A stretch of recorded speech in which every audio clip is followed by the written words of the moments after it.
So a lot of things, but I feel that it really is, it's too bad. It's disadvantaged not to have melatonin supplements available in other countries because of all of its many uses. I call it the ultimate multitasker. And I think if more people just knew of these different functions, then they would see its use. Again, beyond sleep. But I think that the fact that children and its whole connection to gummies and chewables, this has given it a little bit of a negative reputation. Yeah. And this is one area where I don't think that melatonin supplements should be used unless there's a good reason. Does that child have ADHD, autism? Are there certain indications for which that melatonin supplement would be indicated? But otherwise, the highest levels of melatonin that you're ever going to see in your life are when you're a child. So I just don't see a reason to give children these gummies, these chewables. And perhaps that's where a lot of the issue has come in.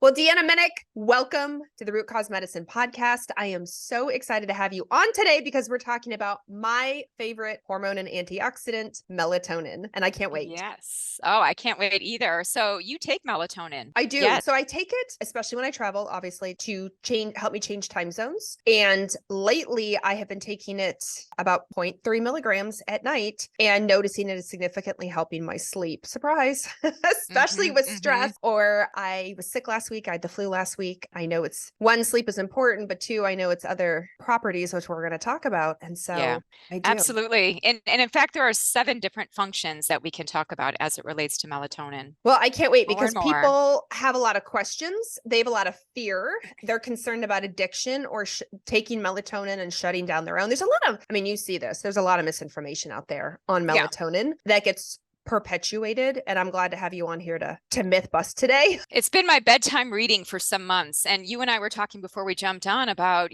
some of the giants in this field, like Dr. Russell Ryder, who truly, when we have put together a review article on melatonin, hence this discussion, right? So we published a pretty extensive review article on melatonin as the next vitamin D in the Nutrients Journal. And as we were putting that together, the whole team and I, just looking at all of the research from Dr. Ryder, it's amazing. And it has spanned through different body systems, what he's been publishing on. So I definitely want to get into that. Like, why melatonin? How do we go beyond sleep with melatonin? Because most people just think of it for sleep, but it's so much more. Sleep is like a little piece of what melatonin can help us with potentially. And that's a big potentially. It can help us to get to sleep. It won't necessarily make us stay asleep. So there is a lot of nuance there. Well, and before we get started, for those who don't know who you are, but you should, she is a queen in our industry. Why don't you give everybody a little background into how you got started, how you pivoted into melatonin? We'll get going. Yeah, no, thanks, Carrie. So for a long time,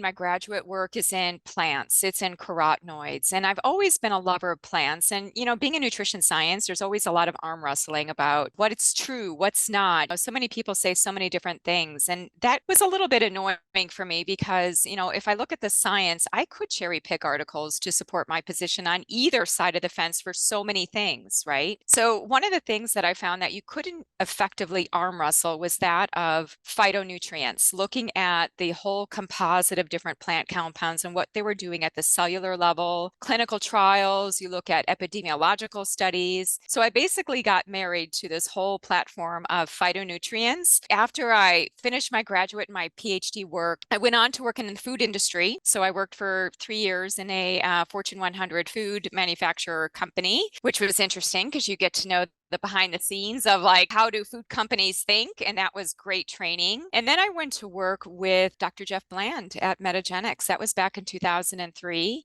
So I worked with him for 10 years. So I formulated products. I saw people in the Functional Medicine Research Center. So we did case studies, we did clinical trials. I saw patients. So I had that kind of therapeutic encounter with people and looking at specifically. And one of the things that Dr. Bland really brought to the forefront for me was the interface between plants and metabolic detoxification. So as we both know, Dr. Bland was one of the pioneers in this whole area of liver detoxification. Back in the mid 90s, he was publishing articles. So what Jeff had brought forward within our R&D team is the science of that, to codify that a bit more so that we can understand how phytonutrients were important for that whole process. So what got me into melatonin, fast forward now years later, so I went out on my own. I kind of got into what I call food and spirit, which is looking at the psychological aspects as well as the physiological aspects. Because one of the things that I would notice when I would be doing a nutritional detoxification with clients is that there would be an upheaval. It wasn't just a food detox. When you were doing a detoxification program, you were essentially doing a life detoxification. You were looking at your relationships, you were looking at your emotions, your thoughts, your bedding, your home. And it was, I just started to realize that there's a bigger picture here. So as we were going through the pandemic, my life changed. I wasn't doing as much traveling. I wrote a paper on different therapies for COVID-19, and I did that together with Patrick Canaway. I was noticing that, there were some of the steady eddies like zinc, vitamin C, vitamin D that were being talked about, quercetin,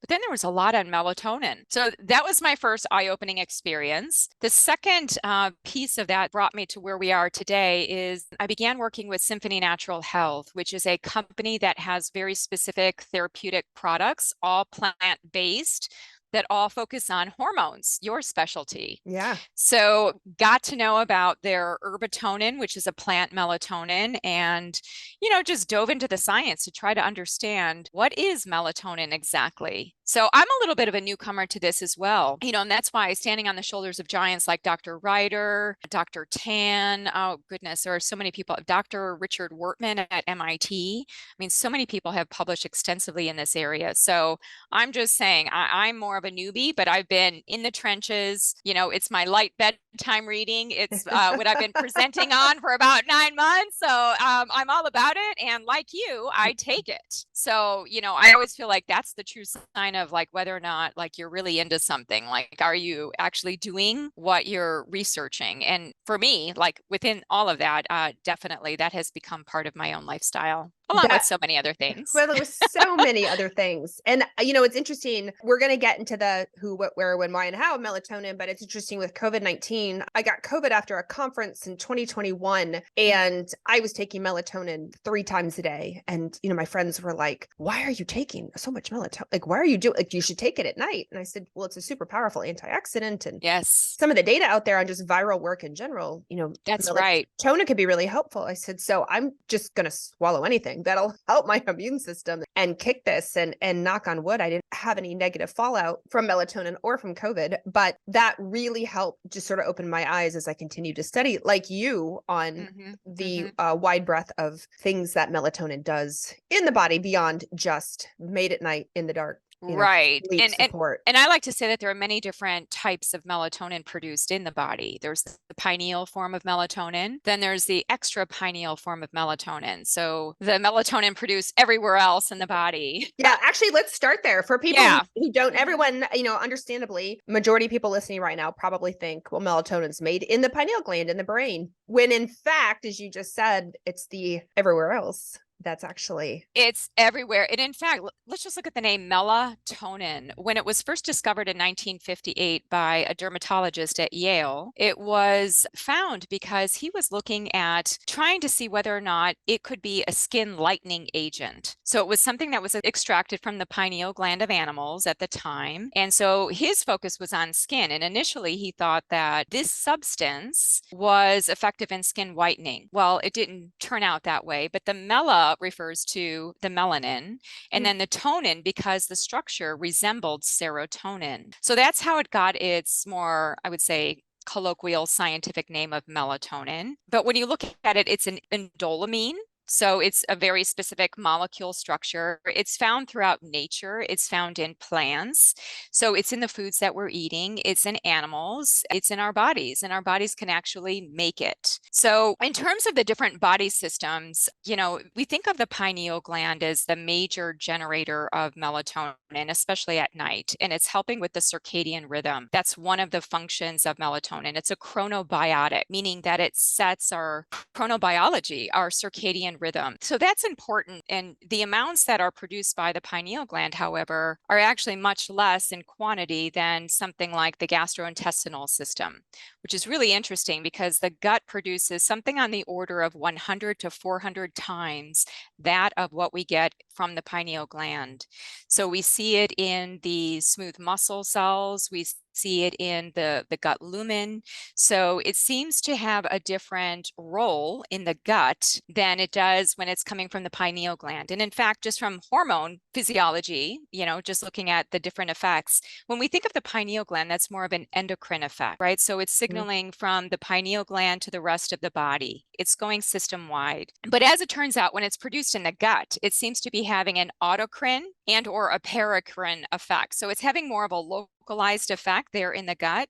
And perhaps that's due to, it could have some role with appetite. It could have some role with digestive capacity and assimilation. We see that it also may have some role with blood sugar balance and metabolism, because one of the organelles that is within the cell that is highest in melatonin is the mitochondria. So if we know that the mitochondria is high in it, then we would assume that there's some role in metabolic health. So yes, there are different forms of melatonin. We find it in body fluids. We find it in breast milk. We find it in the eye. I mean, probably there are very few parts of the body where we don't find melatonin. Yeah. When we are first born, we are also taking in some of the maternal melatonin if the baby is breastfed. So we start to produce melatonin from 3 months on, and then that escalates to about 1 year. And then from the start of puberty, it starts to decrease. So then there's that kind of rolling hill, that kind of downward slide of melatonin. And then we find ourselves in I would say our mid 50s, and we're in melatonopause, as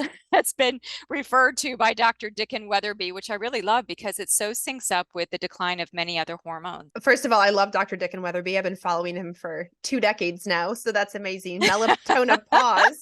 He coined the term. He did say I can use it, but he's right, because as he and I were talking on his podcast, he's like, Deanna, it sounds like what's happening here is that people go through melatonopause, because as they come down from puberty, precipitously, that melatonin endogenously just drops. Yeah.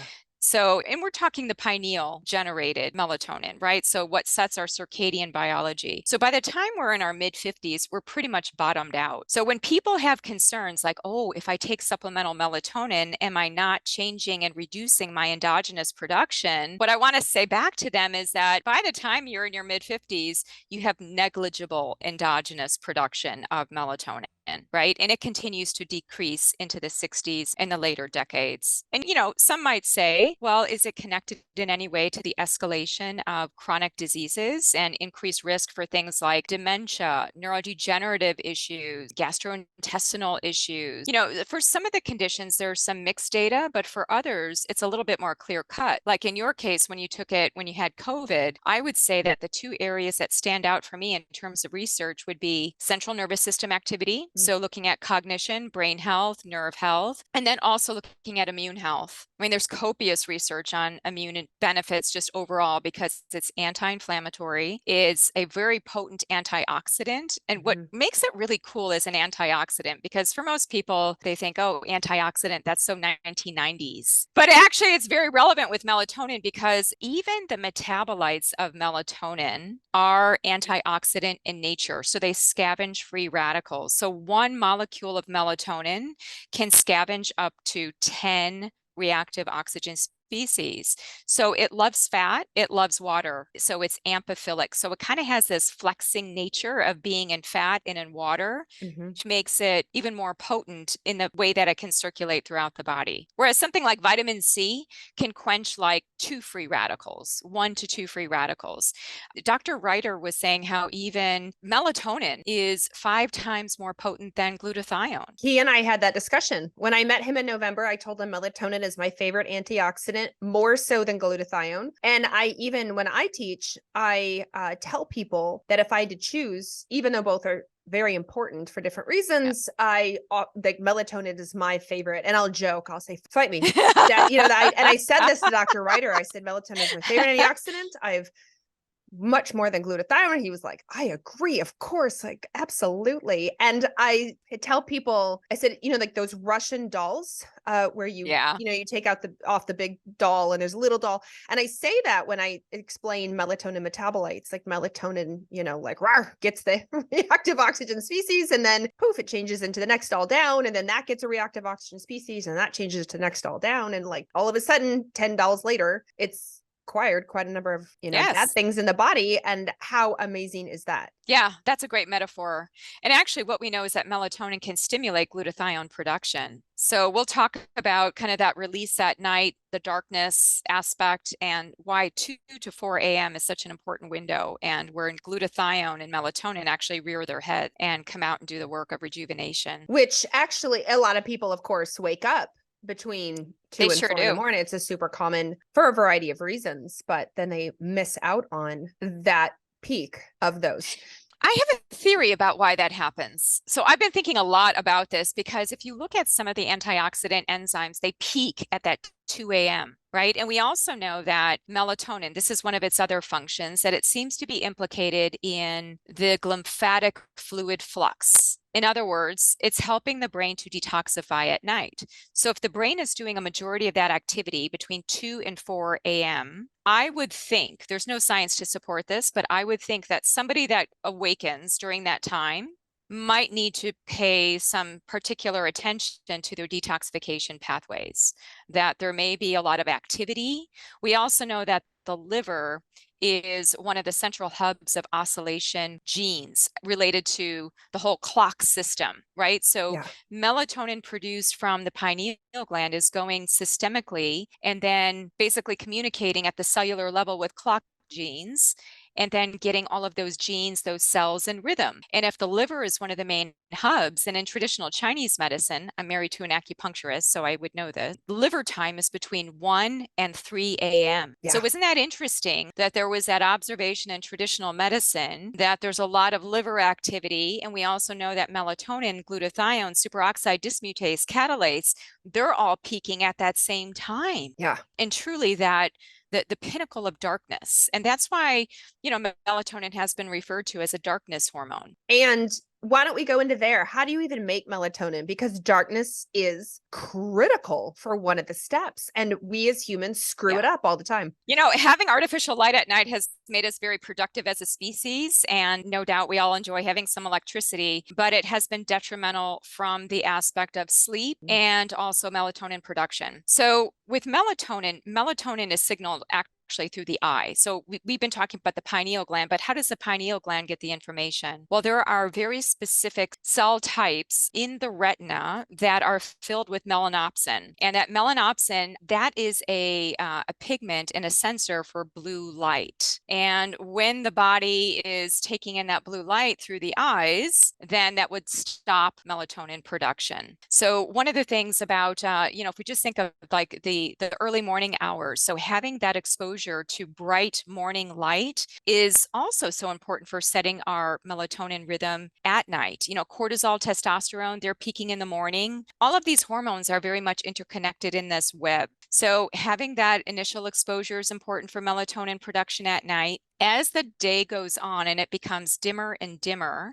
we get what's called dim light melatonin onset. So the levels of melatonin start to rise with the decrease in luminosity, or the measure of light is actually called lux.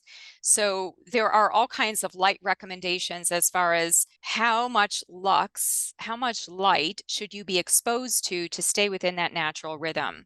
So as it becomes dimmer and darker at night, our melatonin goes up, our core body temperature comes down, and we get this signal. We even kind of feel that intuitively. I don't know about for you, but my bedtime is between 9 and 10. Mm-hmm. And I naturally just start to feel chilled within that time frame. And I start thinking that's my melatonin kicking in. It's bringing my core body temperature down, letting me know and signaling that it's time for sleep. So it has this, one of its functions, as I mentioned, the chronobiotic, but it's also a hypnotic. It is generating a bit of that sleepiness, that feeling of being tired. And that's just the natural rhythm. Now, for people with light eyes, so you have light eyes, I have light eyes, we're even more prone to the effects of melatonin suppression at night if we're exposed to bright light. Right. So our eyes are just, or you can wear like me, blue light blocking glasses, which, I have different ones.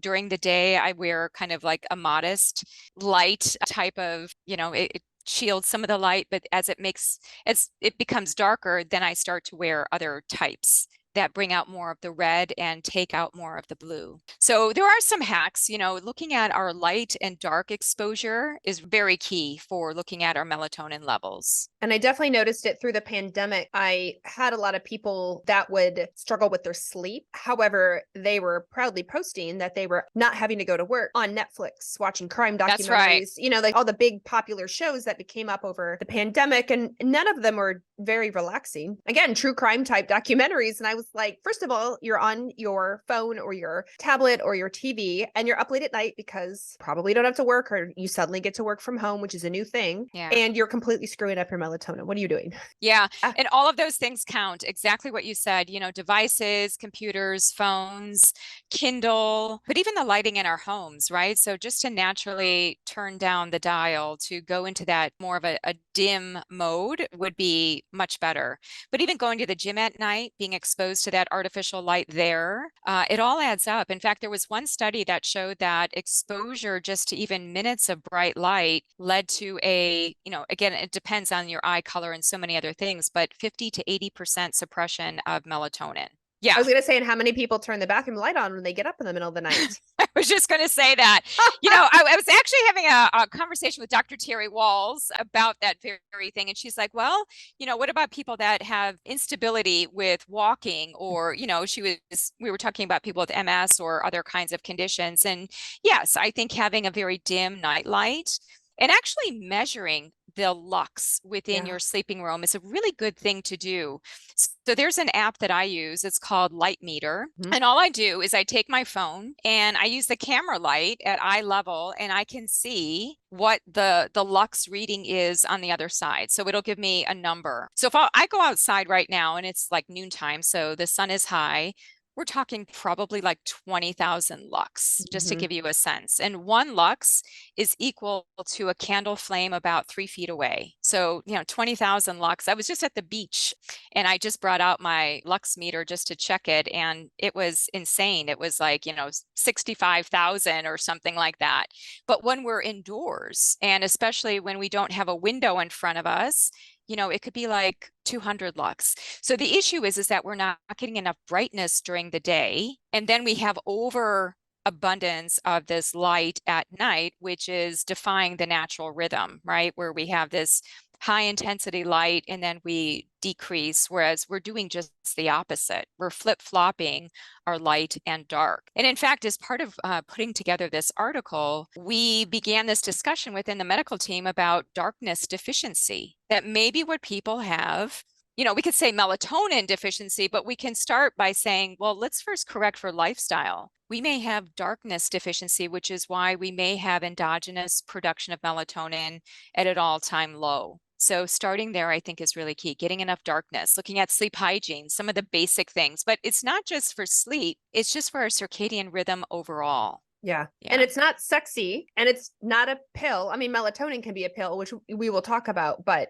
people will say, get what I need for my sleep. Give me something for my sleep. Knowing full well they're in bright light at night, just as you said, they are inside all day long, let's say working. So a lot of artificial inside light, not getting out very much. They have night lights, or they're not sleeping in darkness. And then they, of course, can't sleep and want to know what pill, does chamomile help? Right. I'm like, well, I know it's not sexy, but let's work on your darkness first and go from there. I totally agree with you. Well, it's so many people are talking about circadian rhythm right now. In fact, some people would say, forget talking about the diet. If you can't get your light right and the darkness right, everything else is really tethered to that. We're people that are run by the sun, we're run by the moon.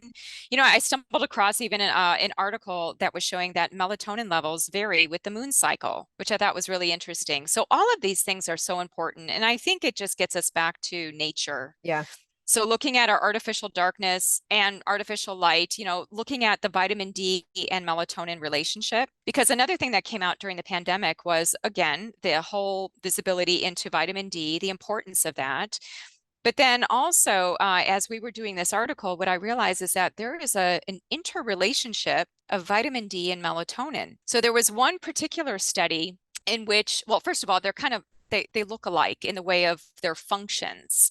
So vitamin D being the signaler of light, and melatonin being the signaler of darkness, right? So Hmm. they're kind of brother and sister, yin and yang. There has also been work looking at how people who are vitamin D deficient or insufficient also tend to have changes in melatonin. And when people correct for vitamin D, they actually help to correct for their melatonin levels. So that is Interesting. one study in particular. Yeah, but in general, I think it's interesting because one of the reasons why people fear melatonin is because they think, oh, it's a hormone. Well, vitamin D, it acts like a hormone, right? There's a receptor that has to bind to vitamin D in order to engage in that, the DNA expression of various proteins. So it's very similar with melatonin. In a lot of countries, melatonin is prescription only. I mean, I'm sure you found as Yes. you have lectured all over the world, I always have to ask because a lot of times I'm discussing reproductive hormones or I'm discussing cortisol and circadian rhythm. Of course, melatonin falls into both. And so I will say, hey, in the US, you can buy it literally anywhere. 7-Eleven, the airport, at, grocery store, you can get it everywhere. Amazon, where can you get it here? And most of the time they go, oh, no, it's a hormone. Right. Yeah, no, that's true. That's true. And I don't know why that is. I mean, especially in light of the science, which, we're looking at 2 to 3 decades worth of more and more research to suggest that it's more than just for sleep, right? It's very potent in its anti-inflammatory, antioxidant. We're now seeing more on liquid-liquid phase separation, which you alluded to with viral replication, brain detoxification at night. So I just don't understand. And perhaps it's even a sourcing issue because as I got into the weeds on supplemental sources of melatonin, there's a lot in the way of quality to consider. Hmm. So, Yeah. depending on what people are putting out, and I often wonder, are some of the negative side effects that people talk about, like having vivid dreams, although I don't know if that's a negative side effect per se.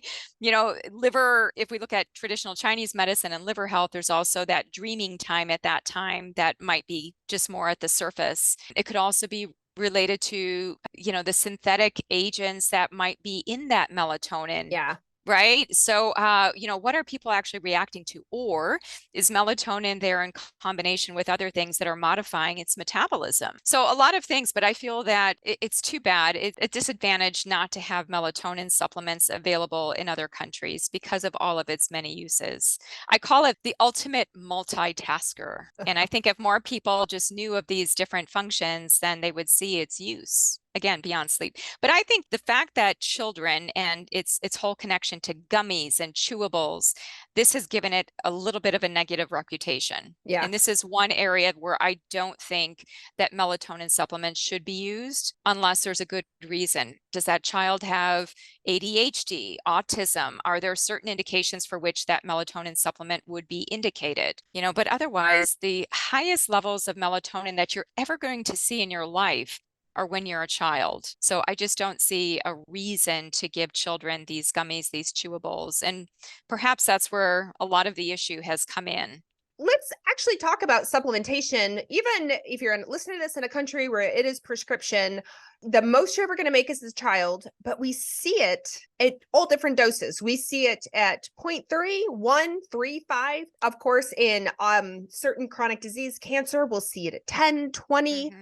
These Mm-hmm. really big doses. Can you talk about can you talk about how much do we make as humans? And then why is there so much variation in supplementation out there? Yes, on a daily basis, depending on where we are in the lifespan, we make anywhere from zero point 0.1 to zero point 0.9 milligrams in a day. So it's pretty small relative to some of the doses that people are taking, right? So that if we look over the lifespan and look at middle age, we're probably taking about or making about 0.3 milligrams. And that zero point 0.3 number also harkens back to a study that was published in the early 2000s by Dr. Wortman's group, in which Mm-hmm. they tested a very low dose, a middle dose, and a higher dose. They looked at different sleep measures, and they found that zero point 0.3 milligrams was the best dose.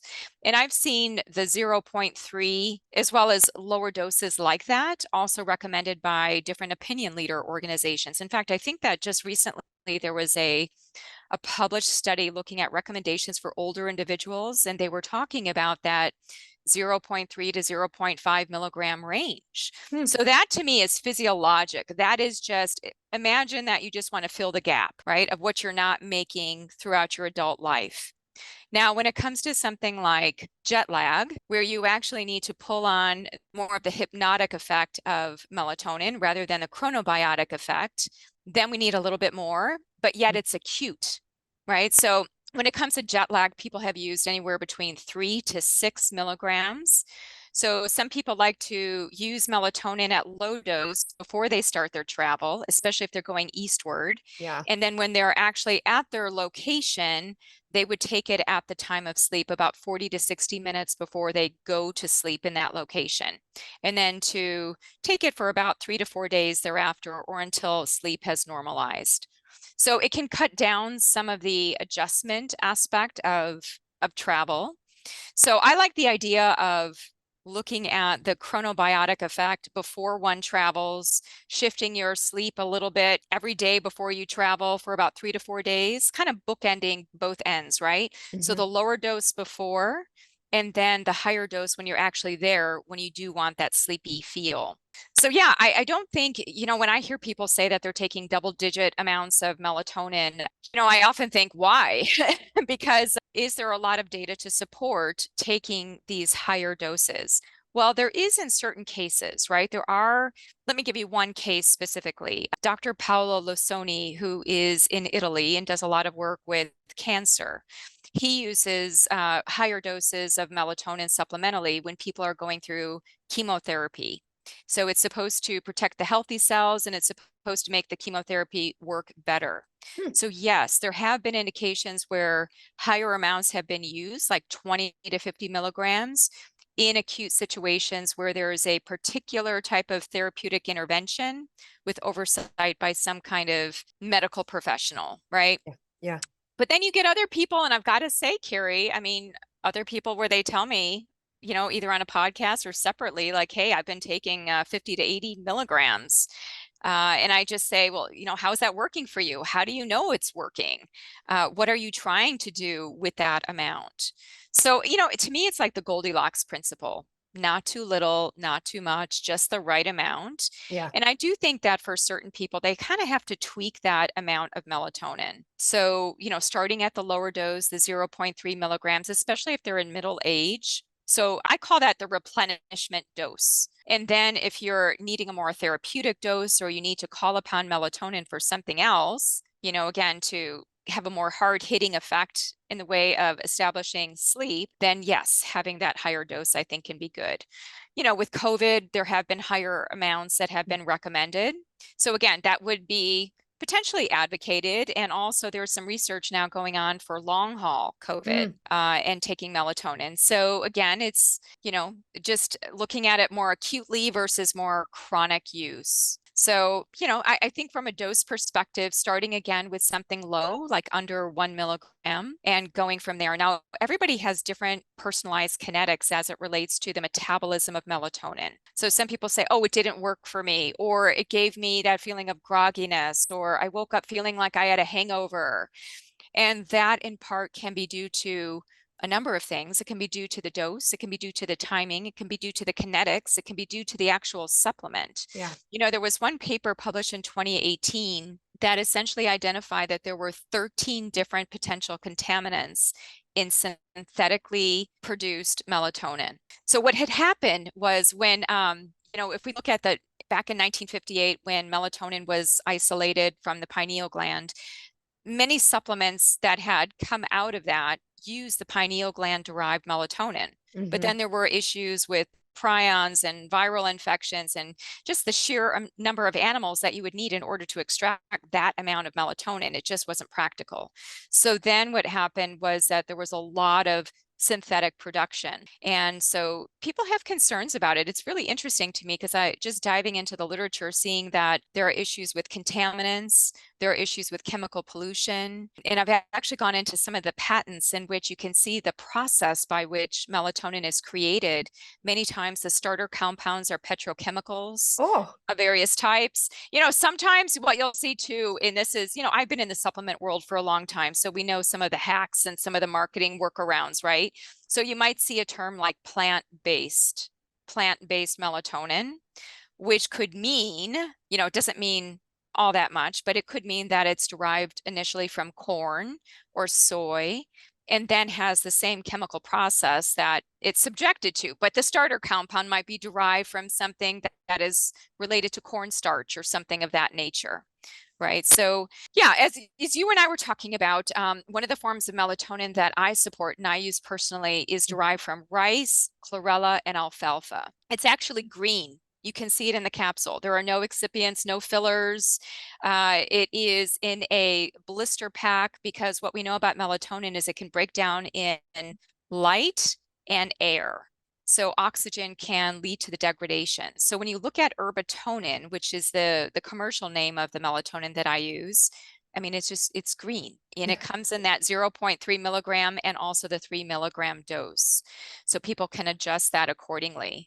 I know when I was going through some of my perimenopausal issues, I did double up on my melatonin because I was feeling that, first of all, I was warm at night. And I know that melatonin is regulating core body temperature, which in part is one of the reasons why people can't stay asleep. They get hot, they get right. warm, right? Especially perimenopausal women, they're getting hot flashes. So this is where I see application of taking something like herbatonin for these women going through this change of life.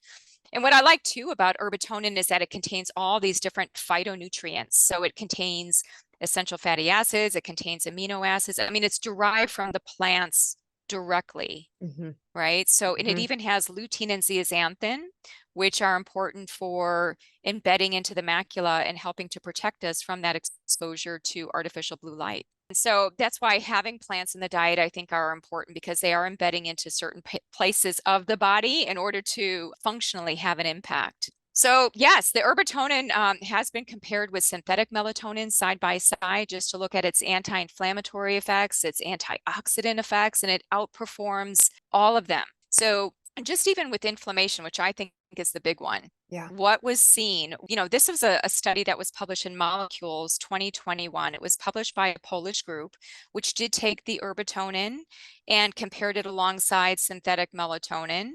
And what they found was that there was a 646% greater anti-inflammatory action with the herbatonin versus a synthetic melatonin. Wow. It's not that the melatonin was different, but it's that herbatonin has other things in it that are adjunctive and supportive of that whole process of reducing inflammation.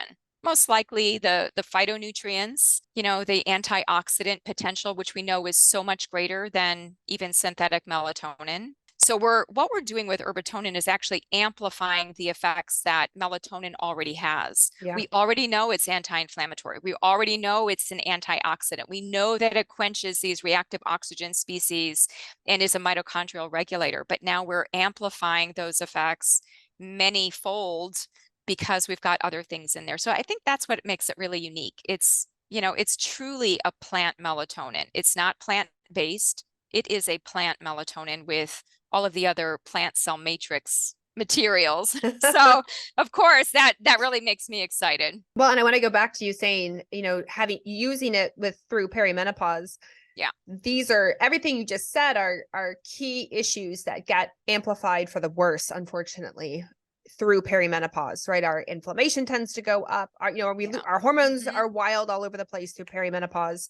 Eventually they drop down in menopause. But in fact, I was just texting two colleagues of mine right before we got on this call. And we're all in perimenopause, all discussing and I think a lot of listeners can relate, despite diet, exercise, stress, sleep, really pretty good. I'm not saying 10 out of 10, but like really pretty key, and still experiencing symptoms just because of the nature of the transition internally for perimenopause, and then everything we have to deal with externally that's just become amplified over the last year, just several years. And so sleep, itself, just sleep proper being such a key part of healing, repair, detoxification, and then that melatonin that comes with it out of the pineal gland, our circadian rhythm, chronobiology, the bonuses of melatonin when it comes to inflammation and reactive oxygen species and our mitochondria. I mean, it just becomes this massive snowball effect that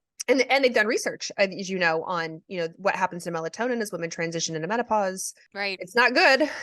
So not only is she going through perimenopause and losing her estrogen and progesterone, but now she's losing her melatonin. She might be losing some testosterone. It's like all pauses are just, for some of us, like it's just leading us to this grinding halt in our lives. And I think that, Carrie, that like a certain part of pausing in life is good because it causes the reflection. And there's this book that James, who you and I both know, he loves this book called The Heroine's Journey by Maureen Murdoch.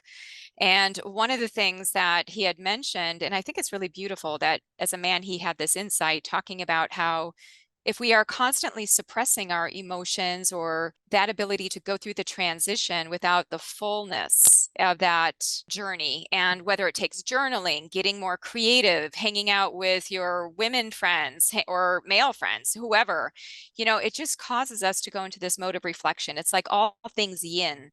And that's how I see melatonin, is it really brings us back into connection with more of our yin-like nature, being in the dark, right? Going through detoxification.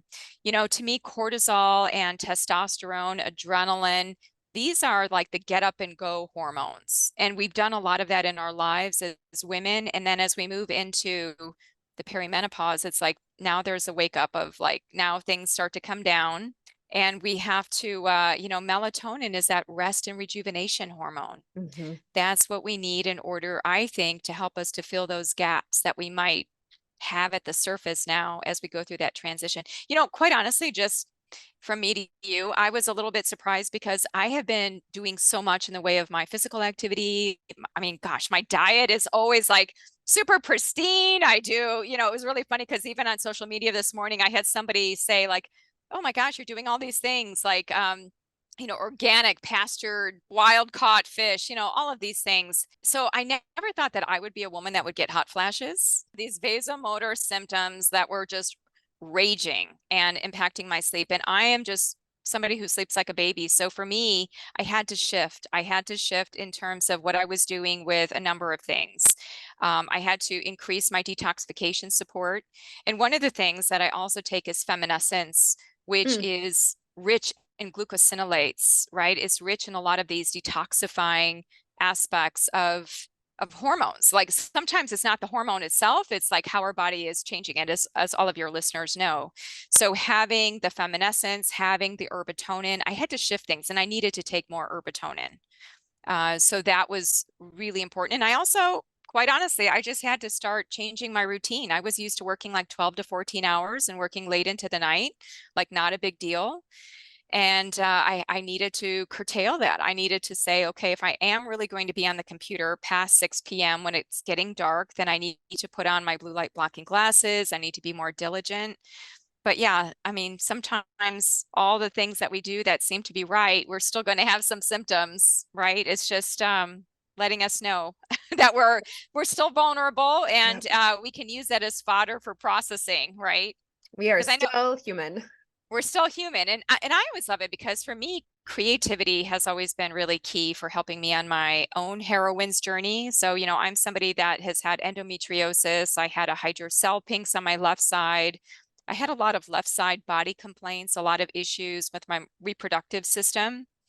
So we could say we have a lot of issues, or it's like the biggest messenger, right? Like, where does it take us? So I think now, just really recalibrating. And with some of these compounds that we find in plants, we find that, they help the plant to override, to become more resilient, to act as, even a growth factor. I know that melatonin in plants stimulates the production of things like glucosinolates, which is kind of interesting. So melatonin is even sprayed on certain crops in order to help them to better grow. So yes, that was also something I found to be quite interesting. So overall, we constantly have to recalibrate. We have to just look at our hormone journey and see where we are at that level of looking at these different compounds and how can plants come in and fill that gap or some other compounds. Which actually, I do get this question. I just have just a few more questions before we wrap this up, because I know people are burning with them.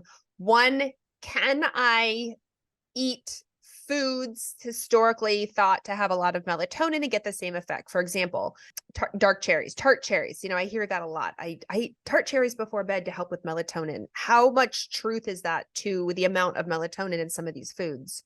So I was really interested in answering that question, especially with my background in nutrition, right? So when we Yeah. were writing that article, I went into the literature and I cherry picked studies. I looked for studies in which they measure the amount of melatonin in foods. So I had to find a study on cherries. I had to find a study on pistachios. I had to find a study on, typically you find melatonin in seeds, fruits, and nuts. So I basically made a list of these foods, and then I found the actual picogram per gram amount, and then did the rough calculation as to, okay, if you were just aiming for that modest amount of 0.3 milligrams, kind of like filling the potholes with midlife, how much would you need? So when I cranked the numbers, at least for cherries, I got to something like over 1,500 cherries, tart cherries, would give you that 0.3 milligrams.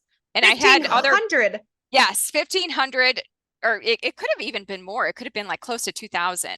It's actually all in that article that we published, which is entitled, Is Melatonin the Next Vitamin D?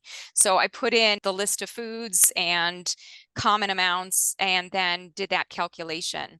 Pistachios is another one where typically we'll go on social media and you'll see that, oh, wow, pistachios contain melatonin. They do contain melatonin, but not appreciable amounts of melatonin. And similarly, you'd have to have thousands of pistachios in order to get a physiological dose. And not only that, but plants vary. They vary based on where they are, what kinds of environmental factors that they've been exposed to. So it's never like standardized just to melatonin. You can't say that this tart cherry that I get every September has this amount of melatonin. You don't know. And also you have to consider what else is in those foods. Do you want all of those foods coming in right before bedtime? Right. So I think that, I would never discourage food. And there is one study that comes to my mind in terms of cherries helping with insomnia. And one of the things that I think is responsible for that is not the melatonin in the cherries, but because cherries are really high in polyphenols. Polyphenols, as we are now seeing in the literature, are also helping to establish healthy circadian rhythm, different from melatonin, right? And in fact, I think that it's kind of an interesting combo to be thinking about polyphenols in the diet, because we see that, some of the beautiful studies that have been done feeding animals in more of a seasonal rhythm and seeing different metabolic effects depending on when you fed that food and when that food was actually collected from the environment, whether or not it was in or out of season. So I think that cherries have merit, no doubt. I don't think a lot of cherries before bedtime, but I think that they have merit because of their polyphenol content, which can be important as antioxidants, gut agents, but not as a replacement for melatonin per se, just because of the amounts being so minute. Oh, I'm so glad I asked you, because that does come up all the time, and understandable if you're just skimming a study and not realize the math conversion that needs to go into that, but you just see pistachios have melatonin, tart cherries have melatonin. And one of the studies on pistachios had actually come from, I believe it was Iran, which is a country that has pistachios as one of its major commodities, right? So, just kind of looking at, there was some debunking of their numbers, their original projections, and then there was some re-estimations, and also how these things, the methods that are used in the studies, sometimes they vary. Whether they're using a gas chromatograph, different types of measurements, and you can get a wide range. So it's just difficult, number one, to standardize. Methods can be different, the amount that you have to take in. And again, I would never discourage people eating these plant foods that are enriched in a number of different phytonutrients, but I wouldn't be thinking about them for melatonin. All right. Well, last question. This is the burning question that everybody freaks out about. Dr. Deanna Minich, if I take melatonin, I won't make my own. Is that true? That is a big question, right? Because, and the origin of that question would come from like the negative feedback loop, right? So like if we start taking it, does it stop the pineal gland? So there have actually been studies that set out to answer that question prospectively and actually set up studies to look at people taking melatonin and then looking at their body's ability to produce melatonin. And I believe there were about 4 different published studies, and we've actually put those again into that paper. And what they found was that there was no impact on endogenous melatonin production. I know that that is sometimes like an aha, but I think it's because melatonin is more than a hormone. It flexes. It's unique. It is not just a hormone. In fact, I would not even put it classically in the hormone bucket. So it's not going to play like the other hormones. I mean, you tell me, are there other hormones that are amphiphilic antioxidants? Are they in and of their own right? Are they, do they have the changes on viral replication? Do they have the mitochondrial regulating impact? Are they found in all of these different tissues? So I think melatonin is just, we have coined it as a hormone. And in some respects, it does act as a hormone, especially through the pineal gland, but it doesn't quite act in that same way of how other hormones may act. It's a little bit Right. different. Right. So So the it's answer to that is my no. favorite.